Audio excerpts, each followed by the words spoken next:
Asan na? Doon.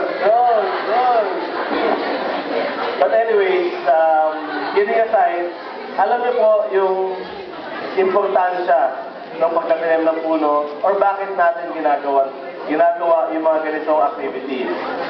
Ang ating local government ay nag-i-implement ng mga projects na nag-a-address sa United Nations Millennium Development Goals. Alam niyo yun? Alam niyo ba yun? Hindi. Sino may alam ng UNMDG? United Nations Millennium Development Goals.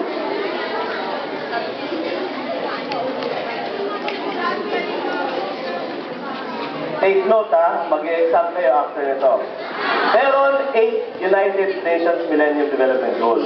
Itong 8 United Nations Millennium Development Goals ay goals na sinet ng mga world leaders ng buong mundo, ng different, iba-ibang bansa, sa mga kung ano ba yung mga karaniwang problema sa kanya-kanyang bayan, kanya-kanyang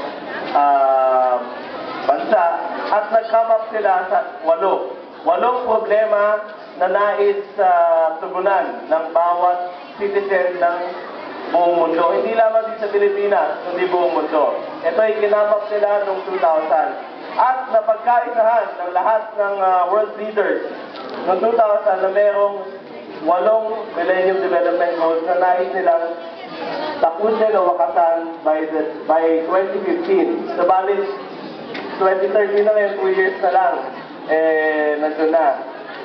So ito na, makinig kayo. Yung 8. Yung una ay to alleviate poverty and hunger. The second is to provide universal health, universal education. Third is gender equality. Fourth is maternal health. Fifth is child health. Sixth is to combat diseases such as malaria, AIDS, dito sa atin, dengue. Okay? Seventh is napaka-importante. Kaya natin gagawin yung programa nito. Seventh is environmental sustainability. Okay? At yung pang-8 yung global partnership.